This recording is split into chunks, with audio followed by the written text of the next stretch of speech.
Welcome back, everybody, to another show of Recruitment Uncensored. I think it's episode something like 62 or 63 now. So I don't know. Let's see if I can manage to not make a mistake today. Should have enough experience by now to nail this. Um, Prior warning, I've got a little bit of a cold, so I might need to blow my nose. I've got my throat sweets ready, but just giving prior warning.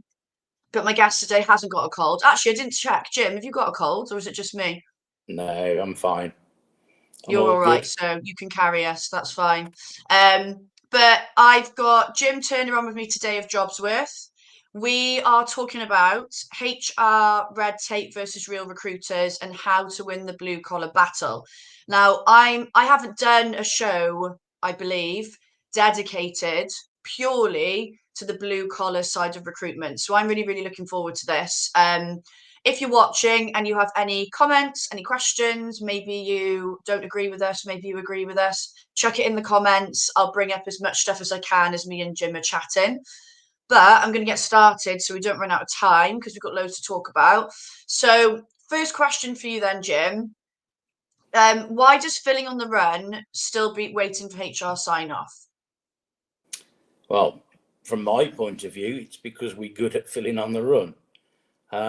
But more and more as we recruit consultants from outside of our company, we're just finding now that there is a reliance on using a computer, doing all the compliance, doing all the parts of the job that are great, ticking all the boxes. When a customer rings up at 5:30 on a Friday and says, "Look, I need someone ASAP, I've been let down," then rather than pleasure in a consultant's eyes, it's fear, and they are clueless about what to do. And Mm, it just shocks me in our industry. I was going to say, do you think it's an avoidance thing because of fear? I'm not sure it's an avoidance thing. I think that, genuinely, that there's that much emphasis put on do this, do that, put the information on the computer, do all the parts of the jobs that are easy to tick boxes. Um, they actually aren't taught from the start how to recruit, how to manage Mm, temps, how to actually empathize and promote and get the best from someone who's really doing, a transient and quite boring job. Um, mm, so I think it's not so much they don't want to do it. I think worryingly these days they haven't been taught to do it, and the reason that we bring in the HR and the client references in is that sometimes it feels that a lot of the clients now push everything to HR, and they don't yeah. want that fast-paced recruitment either. Mm. Yeah, I think when you were saying about the consultants not knowing what to do, it's just some of it, the simple relationship building skills, like you said, the empathy with the candidate, the understanding where they're coming from, the relationship management. It's not there sometimes, is it at all? It's very, yeah, like the transactional stuff is ticked, but the actual people to people part of the work is missing. And we need those people in the way I recruit. Obviously, it's common knowledge that jobs are synonymous in logistics recruitment. And we are always on the backfill. We're always on the hunt for a simple one business or, out of hours one business because that's where we can make a difference. It's one of our selling points. And we've Mm, tried to bring that into industrial blue collar recruitment. And we used to do it, but now the days where you would have five temps in your office and you're talking to them, and whilst they're there waiting for jobs, you're getting to know them. You're actually getting to know the people behind, yeah. the forms they're filled in. I don't see that happening anymore. And more worryingly, I actually don't see the clients wanting it to happen. Yet when they come on, or there's a desperate need for something, the recruiters are the first to blame because they can't suddenly produce 10 staff at the drop of a hat. Mm, Um, so reason me being on here today is that we could sell to new business a lot more boldly if we were allowed to do our job, what we're paid for, which is to be good at finding short-term temps or short-term people to go in and do a job and be allowed to say to a client, well, look, that's not quite what you were expecting, or that's not quite the demographic that fits your market. But trust me, because this is what I do, this is what you pay me for. Yeah. This temp is good. I will bring him down. We can get 5 on site for you at 8 o'clock, but they won't all fit that magic criteria that you want. But allow us to do our jobs. It just seems to have gone, Kate, to be honest. What do you think? I'm going off piece a little bit here within the question, but what do you think has led to clients getting more in that mindset? Because logically, like I can sit here and maybe it's because we're in the market and we know, you know, if you want, surely it's more beneficial for you to not work that way because you'll have what you need and quicker. But like, but if they're obviously not seeing that, are they? Why do you think it's gone more the other way? I think a lot of it is to do with trends in recruitment, trends in how clients work. And I think that everybody fell for well, it's easier for our accounts team, it's easier for our HR team to be more prominent in the recruitment search than the people on the shop floor. So your production managers, your team leaders, the people that really feel the problem of temp shortage or sickness within their own industry or peak period aren't really at the fore of that recruitment or that choice anymore. So, and this is only how we see it, HR don't feel the brunt where 3 people don't turn up on the shop floor. So they're very much, well, no, we don't want another agency, or we don't want to engage with independent, if you like, or short-term solution, because it means we've got to do paperwork and we've got to do this.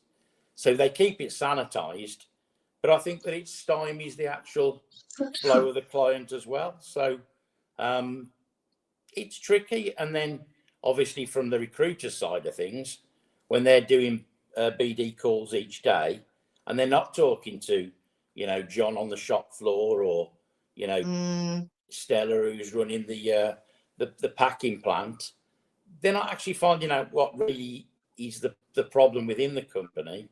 And they go to HR, and HR are just like, yeah, we're all right. We've got an agency, and that agency, is set up, and we don't want to do the setup we don't want to do it again. So I think that's the problem. Yeah, and I obviously get, when I go into agencies, and I do work with a lot of agencies that do sort of temp blue collar recruitment. That is one of the biggest things that when I'm doing when I'm doing a bit of an audit of the BD in particular, what's going on here, what's being done, what's not being done. What you just said, you've hit the nail on the head, is one of the major issues. They're reaching out to the wrong people and they're getting blocked, and they're not even trying to overcome the objections and find out, well, who are you working with then? How is that process going for you? Blah, blah, blah. And they're not speaking to the people, like you said, that are having to really deal with the problem of not having those 3 people turn up to work, and they're not getting not getting any decent intel at all So that they it's a need. little bit catch-22, isn't it? And we are pushing against it to take things back to how they used to be. I haven't quite done it yet, but I'm really sort of tempted to say there's a no sale policy to anybody who just says, send your information to sales at, or email HR, or give us a call in 2 years because the PSL will be up. It's about getting the consultants to actually understand that in one way, shape, or form, that's always been in place, but you can get around it. And we used to get around it by ringing numbers out of hours, going down on site outside the 9 to 5. But it just seems that now we're in an age where it is email or, messaging and that sort of thing. And there isn't a landline anymore. People are using mobiles. It's far harder to do that. But what we're finding is, as owners and seniors and directors, we're having to do the sales because the new recruiters coming through just haven't been able to hone their skills because they've got no opportunity to do it. And I'm Yeah. telling you, we could make a difference, and every agency out there who enjoys what they do can make a difference to small business if we were allowed to do how we used to recruit, which is Yeah. 3 people in a car and go and stand on site with them. And if those people aren't working, we're saying, come on, get on with the job. Unfortunately, these days, clients don't even want us to check in. We find a CV, we send a CV. They want to interview for, the basics of, the most basic of jobs. And then, after 6 weeks, they're like, oh, well, that guy you sent us, he's left and we don't know why. And, why didn't you do something? It's like, well, you've actually turned the art of, filling on the run into a bloody perms position. Yeah, I was just going to say, it's like that's how it feels now, isn't it? That it's Yeah, becoming more like that. Obviously, it's still not as long as a perm cycle, but for some roles, like, do you even really need to interview? yeah. Just let us do our job. Let us Yeah. do our job, and let me, push my consultants to the limits to do that job well. Because at the moment it's that sanitized that I can't even do that. I'm saying, well, look, we're competing with other agencies, and they're like, yeah, but they just send a CV and we send a CV, and the customer picks, and I'm like, yeah, but that doesn't make us who we are. So Yeah. for me, Well, let's filling move on on the to run's this. always going to be better. Yeah, well, totally agree. We might have touched on some of this already, but I want to. Well, we've had a comment from Nikki Clark talking so much sense. So people are I'd obviously pay her to say resonating with that. what you're saying. Um, let's go to the second question. So, and we've talked about where we think the clients have like started changing their sort of how they operate with us. But and again, this might flow through, but there might be other things you've got around this. When do you think agencies forgot how to fill jobs fast on the temp side of things, the blue collar side of things? I think it was always on the wane. It's been on the wane for 15 years. As technology comes in, the ability to talk to people directly, face to face, over the telephone has diminished. But if you needed to put, when did agencies forget how to fill jobs fast? COVID. When Yeah. COVID hit, everybody wanted to go to remote recruitment. Everybody wanted to work from home. Nobody really wanted then to come back into the office. And that wasn't just on recruitment, that was in business itself. Yeah. And realistically, we need to get to grips with it because, with all due respect, if you're working for a bank or if you're in finance or you're doing accountancy, working from home's great. If you're a plant manager trying to manage 30 unruly staff and you're sitting in your house 40 miles away, you ain't keeping your job. No. And that's what we're up against. Oh, yeah, I'm not in today. We rung up and say, our temp's in. Well, I don't know. I'm not in. So What? it is an uphill battle. Yeah, I don't. COVID's got a lot. Yeah, COVID's got a lot to answer for. I think I've seen in some industries the shifts going back again. People are so fed up. Working from home felt really exciting and shiny and attractive. And some people are starting to get fed up of it. I mean, me included in that. I've worked in this room for nearly 10 years on my own. Obviously, when I'm on site with clients, it's different, but I'm fed up of it. But yeah, in certain jobs, I just don't see how people think that it's a logical thing to work remotely. I I don't think get that it. everybody wanted it. Everybody wanted that opportunity to suddenly have a work-life balance. And let's be honest, it's not a work-life balance because if you're having a There's shitty less day, balance, I think. well, yeah, but if you're having a shitty day and you're looking at your own four walls, then it's not really a good balance, is it? Whereas if you're actually in work and you can see that everybody's having a tough time, you all get together and you find a way through G it. each other up, yeah. Yeah. So, I mean, and the other thing that you were saying, when did agencies forget how to fill jobs fast? I don't I can't put my finger on exact points, but you know what we don't see in Jobsworth anymore? We don't see any young people coming in. We don't see those 18 and 19-year-old school leavers that maybe have failed their A levels. Maybe they've got to tote their arse to get work quickly. Yeah. The people that you can actually make a difference with. You know, somebody who's maybe their self-esteem's not there and, you know, they've not worked before and you can actually instill something in them. We're not seeing that. We're seeing the serial agency workers, you know, the 45-year-olds that will do 3 weeks somewhere and then you think, well, they'll be fantastic. They can have a job. No, they'll then have a week off or disappear and then they have to find another job. So I think that we forgot how to fill jobs fast because we haven't got the candidates to do it either. And then when we do need them for certain jobs, again, we go back to the fear in the consultants' eyes, you know, whereas the owners, the directors are rubbing their hands together. The business development team are like, yeah, we've brought business on. And then the consultants are like, where am I finding 20 people from for Monday? So it's very catch-22 at the moment. But what we are trying to do is go back to very basic, simple blue-collar work. And we're promoting with all the clients that we're talking to. We're bringing the temp down on site. We're putting our boots on. We're spending a first day with them. It's not costing the client anything. But what we want to know is that the client is interested in the temp that's coming. The client is interested in actually doing the best job for their own in their own company. You know, production managers that are happy to have 70% workforce because they can turn to their bosses and say, well, we just can't get the staff.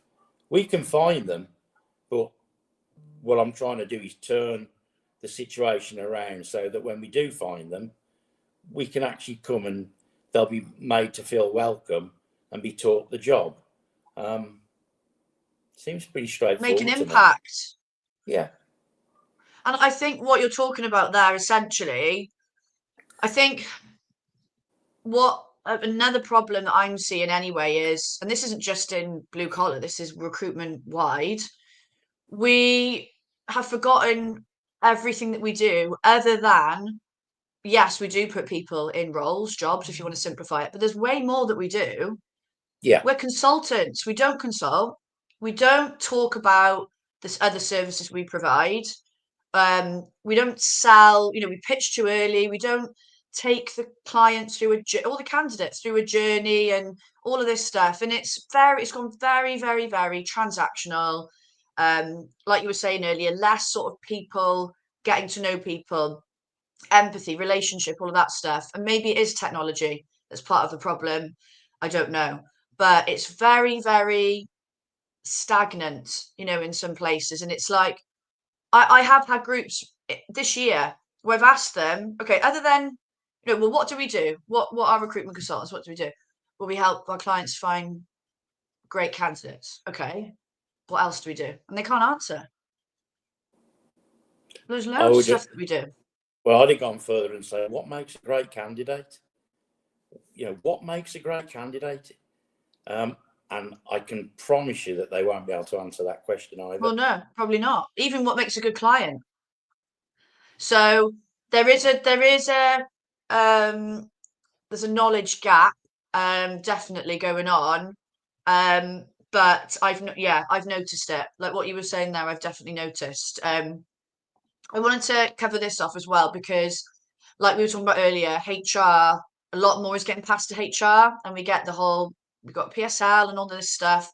In your opinion, then, are PSLs and HR basically shooting themselves? Are PSLs and HR basically shooting themselves in the foot? I think if you just change that question slightly and make it, are companies that rely on PSLs and HR basically shooting themselves in the foot? I think, yeah, they are. I really think they are.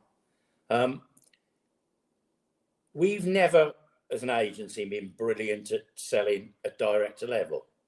we've always been independent, boots on ground.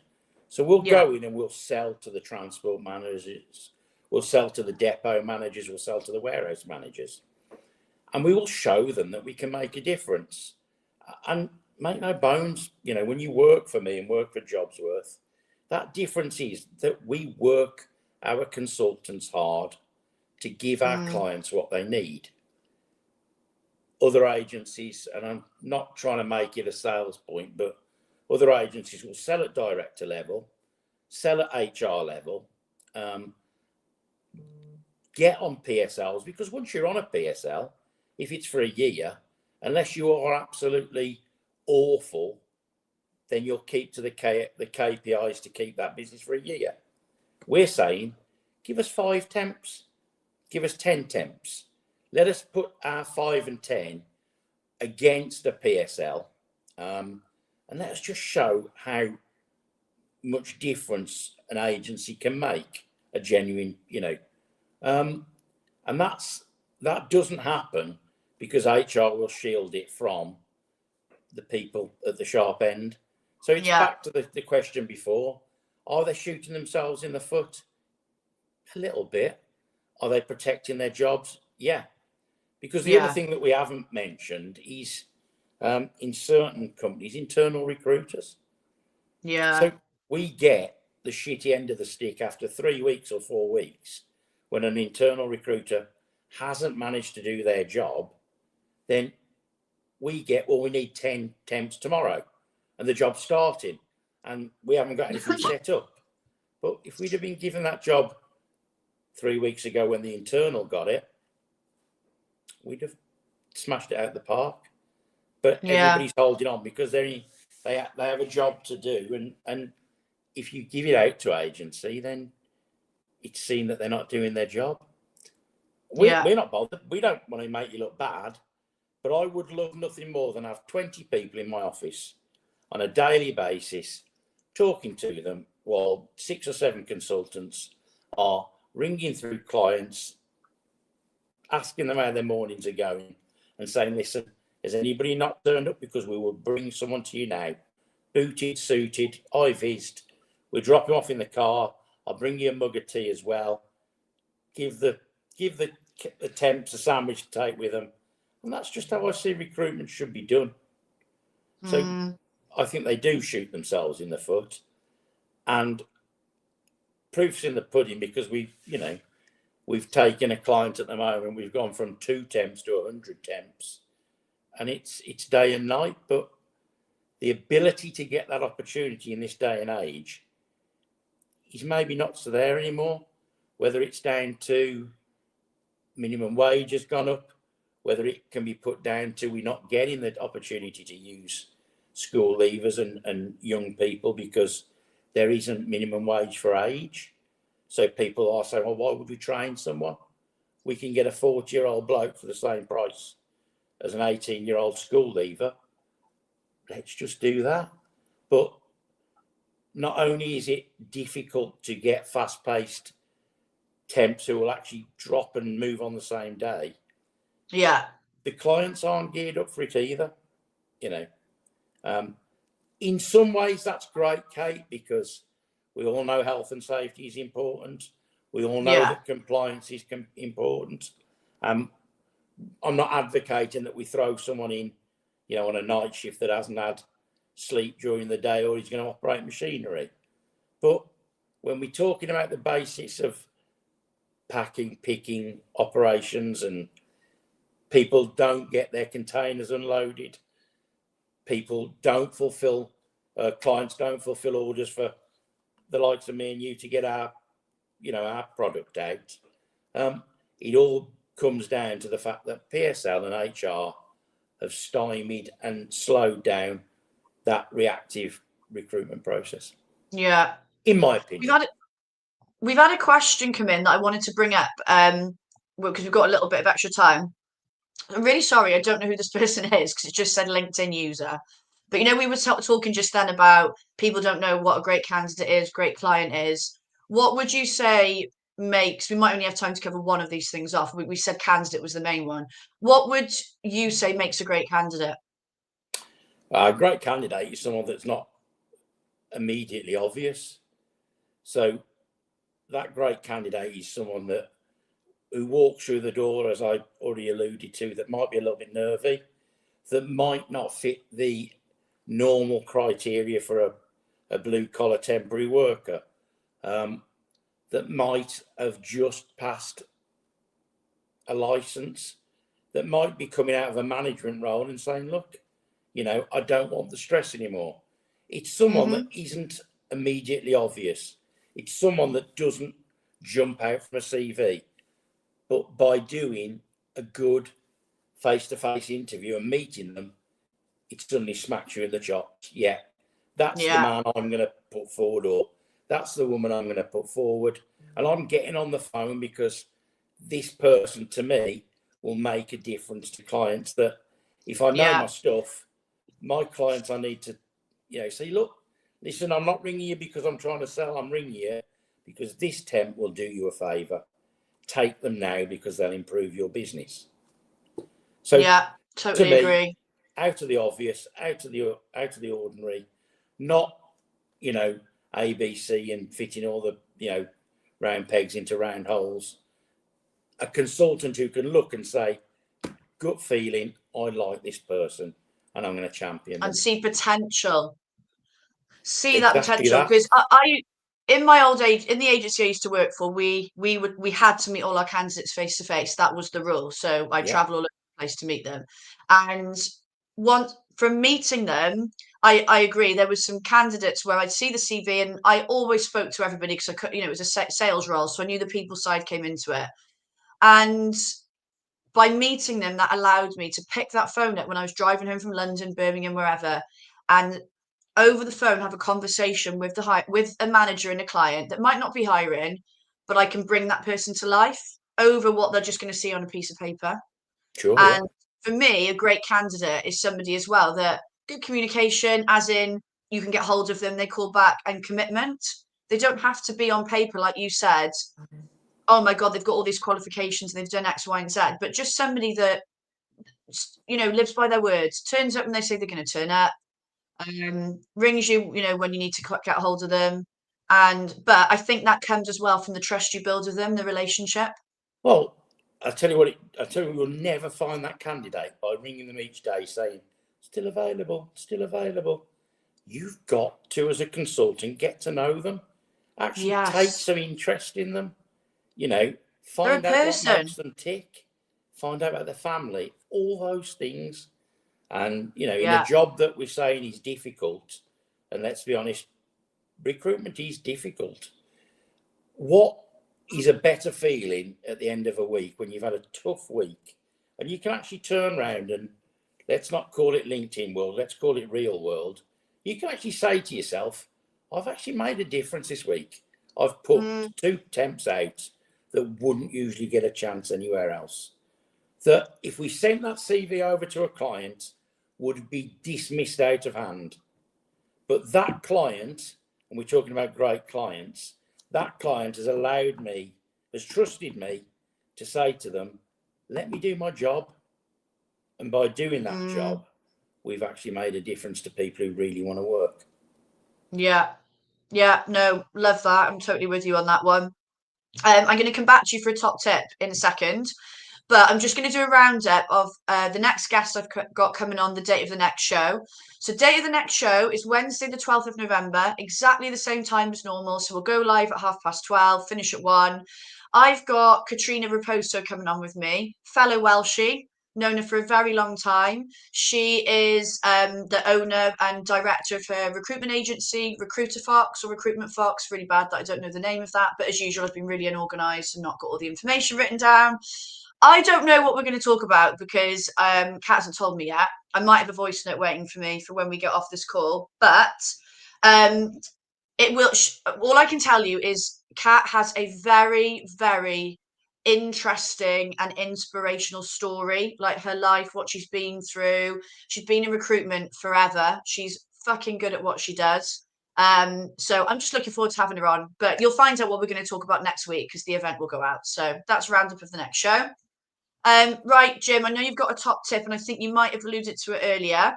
But talk to me about this. So your top tip is always go with your gut feeling. Like, what do you mean by this? Well, I've got a massive gut, so it always works for me. But I just think if you want to be different in recruitment, go back to using your spidey senses, to whatever you want to call it, but believe in what you see first off. Don't look at the statistics. Don't look at the, go with what you think and run with it. And I think 9 times out of 10, that gut feeling of whether someone's good or bad works. And Yeah. once you keep telling the client, then they'll start trusting you more. So there you go. Go with your gut feeling. Yeah. No, and it's hard to describe what that feeling is, isn't it? But you just get it when you meet a candidate, and you get it with clients, don't you? And you go to a meeting and you're like, we're going to work well together. You just get that feeling. If you don't get it, Kate, you shouldn't be in recruitment. As simple No. as that. There's Yeah. lots of things I've we been can told off teach. by But Ross for my swearing yeah, I didn't drop an language. F-bomb in 30 minutes. And that's You've done good for me. well. Yeah, I know. I've Well, not I've done said well to fuck only up do or it go on. once. Huh? So good going. But no, I know what you mean by that gut feeling, and that's part of the fun of this job, is that you just get these Yeah. feelings about people and you trust it and you go with it and you help your client get that gut feeling about said person as well, that maybe they would have written them off before. I think it's something we need to bring back more and more into recruitment. Yeah. Oh, I've really enjoyed having you on, Jim. Would you come back on again? Yeah, now I've got over the stage fright. Yeah. Now you've you've ripped the plaster off. Oh, you've Definitely get made you it really back easy. on. Thank you. Yeah. I definitely get you back on because there's a lot of there's not, from what I see anyway, and I'm just talking about LinkedIn world here, there isn't as much catered purely to this side of recruitment, and there's a lot of challenges within it. It's really difficult, and I think it needs to be spoken about more. So we'll 100% get you back on. Well, thank you very much. 100%. So thank you everybody for watching. Thank you for everyone's comments and questions. I think there was one comment I didn't get to to speak about, but I'll look at it and afterwards now when we finish the show. But yes, come back on the 12th. Join me and Kat for whatever we decide to talk about. I'm sure it'll be good. And I will see you all. I'm just trying to find my countdown I need to bring up. See you all soon. Bye.